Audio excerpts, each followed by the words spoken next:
여호와께서 모세에게 일러 이르시되 이스라엘 자손 중에서 사람이나 짐승을 막론하고 태에서 정한 모든 것을 다 볼기 구별하여 이르리라. 이는 내 것이니라 하시니라. 모세가 백성에게 이르되 너희는 애굽 곧 종되었던 집에서 나온 그날을 기념하여 유교병을 먹지 말라. 여호와께서 그 손의 권능으로 너희를 그곳에서 인도해 내셨음이니라. 아비월 이날에 너희가 나왔으니 여호와께서 너를 인도하여 가나안 사람과 헷 사람과 아모리 사람과 히위 사람과 여부스 사람의 땅 곧 내게 주시려고 내 조상들에게 맹세하신 바 젖과 꿀이 흐르는 땅에 이르게 하시거든 너는 이 달에 이 예식을 지켜.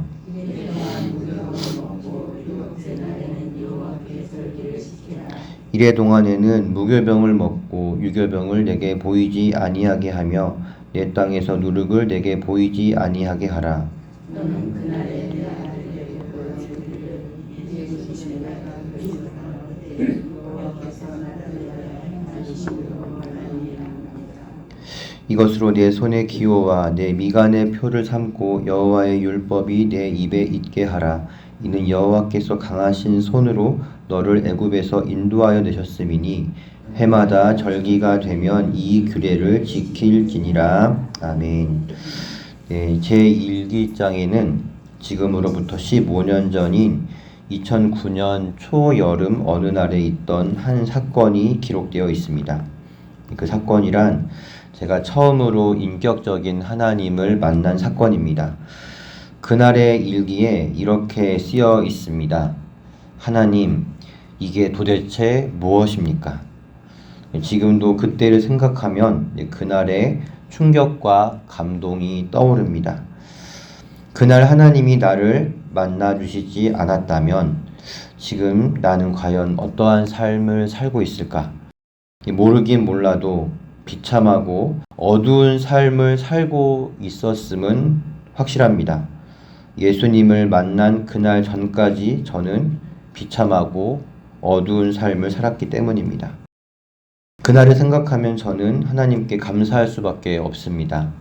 그날을 기념일처럼 챙기지는 않지만 저에게는 생일만큼이나 의미가 있는 날입니다. 모든 그리스도인에게 가장 기억에 남는 순간이나 날은 바로 예수님을 만난 날입니다. 다르게 표현하자면 나에게 구원 사건이 일어난 날입니다.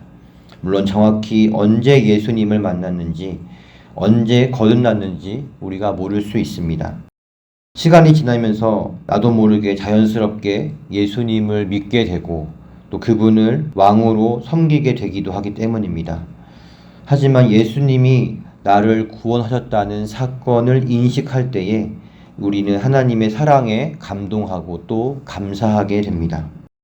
구원보다 더 큰 사건이 어디 있으며 구원보다 더 큰 복이 어디 있겠습니까?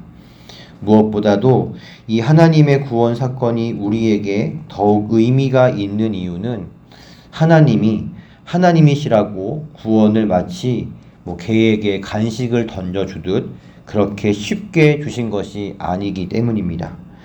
하나님의 공의가 철저하게 죄에 대한 대가를 요구하기 때문에 그 대가를 친히 지불하셔서 우리를 구원하셨기 때문에 하나님의 구원이 우리에게 더욱 의미가 있는 것이죠.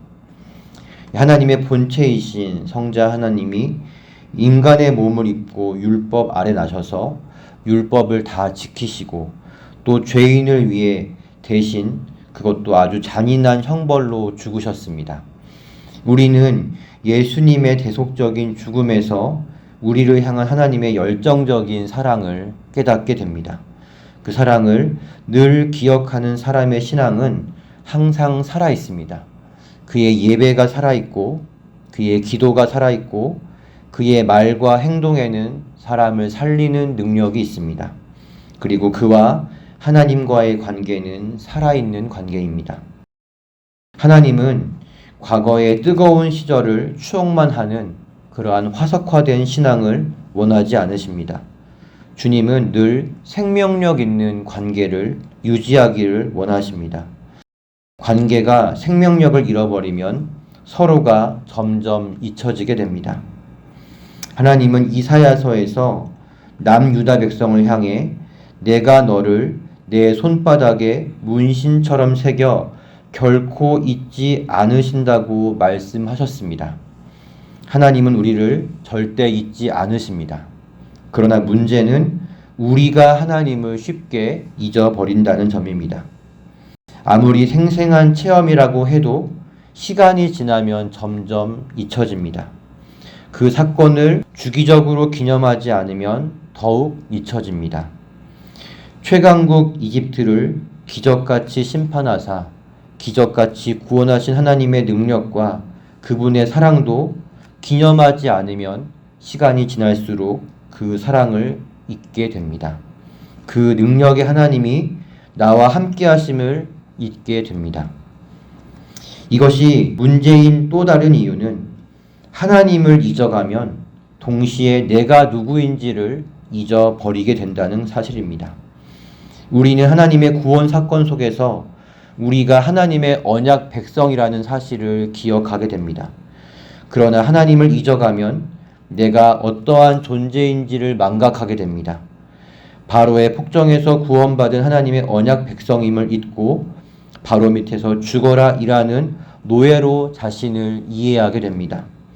그래서 하나님은 이스라엘 백성에게 너희가 구원받은 하나님의 자녀임을 기억하도록 너희를 구원하신 이가 나 여호와 하나님이심을 기억하도록 규례를 정하신 것입니다. 먼저 1절과 2절은 이스라엘의 장자를 봉헌하는 규례에 대해서 말하고 있습니다. 하나님께서 이집트 땅을 다니시며 장자의 생명을 앗아갔지만 이스라엘의 경우 좌우 문설주와 인방에 바른 피를 보고는 넘어가셨습니다. 대속의 은혜를 베풀어 어린 양의 죽음으로 구원하신 것입니다. 이 사건은 더 큰 구원 사건을 예표합니다. 바로 6월절 어린 양 대신 예수 그리스도의 대속의 죽음을 시작으로 하나님의 백성이 구원을 얻었음을 의미합니다. 이어서 3절부터 10절까지는 무교절 의식에 대한 내용입니다. 8절 보면 너는 그날에 내 아들에게 보여 이르기를 이 예식은 내가 애굽에서 나올 때에 여호와께서 나를 위하여 행하신 일로 말미암음이라. 즉 이 의식은 출애굽 1세대들의 자녀들과 후손들이 하나님의 이 놀라운 구원 사건을 영원히 기억하게 하기 위함입니다. 이집트의 마지막 재앙이 내리는 밤 이스라엘 백성은 누룩이 들어가지 않은 떡과 잡은 어린 양을 먹었습니다. 그리고 이집트 백성들이 이 땅에서 어서 떠나라고 재촉할 때에 이스라엘 백성은 누룩을 넣지 않은 빵 반죽을 가지고 나가야 했습니다. 누룩은 악을 상징합니다. 무교절은 하나님의 백성은 모든 악을 멀리하는 거룩한 백성이 되어야 함을 가르치는 동시에 그들이 섬기는 하나님은 당신의 능력으로 이집트에서 속히 떠나게 하셨음을 계속해서 기억하고 기념하게 합니다. 이 규례는 출애굽을 직접 경험하지 못한 자녀 세대가 이 누룩 없는 빵을 먹는 경험을 함으로써 그들의 부모, 조상의 구원 사건에 함께 참여하게 합니다. 출애굽 사건은 하나님의 언약의 일부가 성취된 사건입니다. 출애굽 1세대의 자녀 세대에게는 그리고 아직 이루어지지 않은 언약, 즉 가나안 땅 정복이 남아 있습니다. 이 자녀 세대는 무교절 의식을 치르면서 약속을 이루신 하나님을 기억하고 또한 기념합니다. 동시에 아직 남아있는 가나안 땅 정복이라는 약속 역시도 하나님께서 신실하게 이루실 것을 더욱 확신하게 됩니다. 9절에서 하나님은 이것으로 내 손의 기호와 내 미간의 표를 삼고 여호와의 율법이 내 입에 있게 하라고 말씀하십니다. 정확히 9절에서 이것으로의 이것이 무엇을 의미하는지는 정확하게 알 수는 없지만 여호와의 율법이 내 입에 있게 하라는 명령은 무교절에 이스라엘 백성이 행할 의식 중에 하나입니다. 말씀은 곧 하나님이십니다. 여호와의 율법이 항상 입에 있게 하는 것은 하나님과의 관계를 가까이 만드는 동시에 그분의 말씀을 순종하게 만드는 좋은 훈련입니다. 이 역시도 하나님과의 관계를 살아있는 관계로 유지하기 위해서 필요한 일입니다. 사랑하는 성도 여러분, 하나님이 정하신 의식은 하나님의 사랑과 은혜를 기억하고 기념함으로써 하나님과의 관계를 생명력 있게 만드는 동시에 우리는 누구인지 그 정체성을 다시금 확인하게 만듭니다. 우리는 하나님과 언약을 맺었습니다. 하나님은 우리를 사랑하사 지키시고 복주시는 하나님이시며 우리는 오직 하나님만을 예배하고 섬기는 그의 백성입니다. 주님은 크신 능력으로 사탄의 압제 아래 노예처럼 살았던 우리를 구원해 주셨습니다. 우리는 이제 노예에서 자유인이 되었습니다. 고아에서 왕의 자녀가 되었습니다. 그가 우리를 당신의 아들의 생명으로 사셨기에 우리는 사도 바울의 고백처럼 사나 죽으나 주님의 것입니다. 주님의 소유답게 우리는 주님을 위해 살아야만 합니다. 주님에게 바쳐진 장자로서 주님을 위해 사시는 성원교회 성도님들 모두가 되시기를 바랍니다.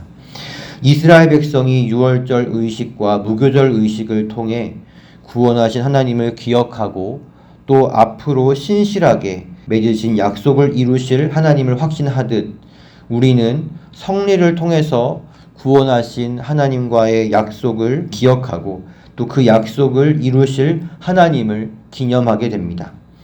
우리에게 성례가 단순한 종교의식이 아닌 살아있는 하나님과의 만남의 장이 되기를 바랍니다.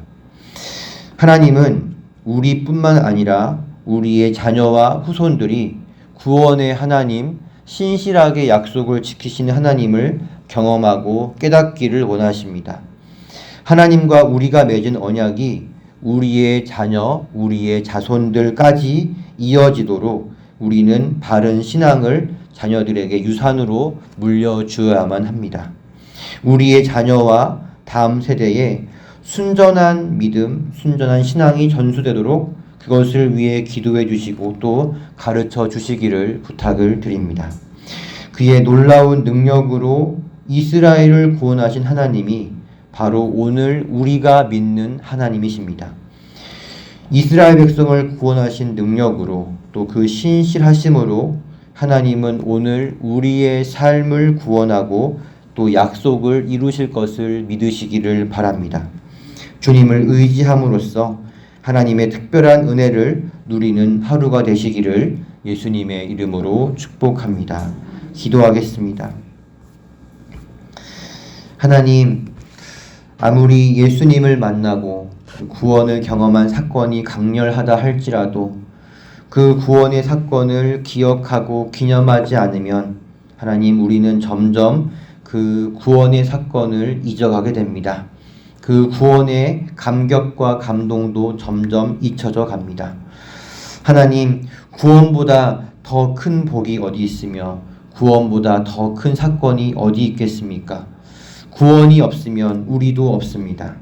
하나님, 우리를 구원하신 하나님의 은혜와 사랑을 늘 기억하고 기념함으로써 주님과 살아있는 만남을 유지하는 저희 모두가 되게 하여 주시옵소서. 하나님, 우리가 정말 주님의 대속으로 구원을 얻었습니다. 우리가 주님의 장자입니다. 우리가 주님께 바쳐진 자입니다. 사나 죽으나 우리가 주님의 것입니다. 주님의 소유답게 사는 거룩한 백성 되게 하여 주시옵소서. 하나님, 성례를 통하여서 우리를 구원하신 그 주님의 사랑과 은혜를 항상 기념하고 또한 감격하는, 감사하는 우리 모두가 되게 하여 주시옵소서. 예배와 의식이 죽은 의식이 아니라 주님을 만나는 살아있는 의식이 되게 하여 주시옵소서. 하나님, 이 예식을 통해서 우리뿐만 아니라 우리의 자녀들, 우리의 자손들 역시도 구원하신 하나님, 신실하신 하나님을 기억하고 기념해야 할 줄 믿습니다. 하나님, 순전한 신앙이 우리 자녀들에게 전수될 수 있게 하여 주시옵소서.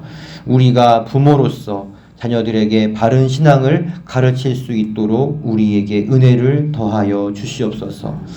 하나님, 이스라엘을 구원하신 하나님이 바로 우리가 섬기는 하나님이십니다. 그 구원의 능력으로, 그 신실하심으로 오늘 우리를 구원하여 주시고 우리의 삶을 복되게 하여 주시옵소서. 감사드리며 예수님의 이름으로 기도하옵나이다. 아멘.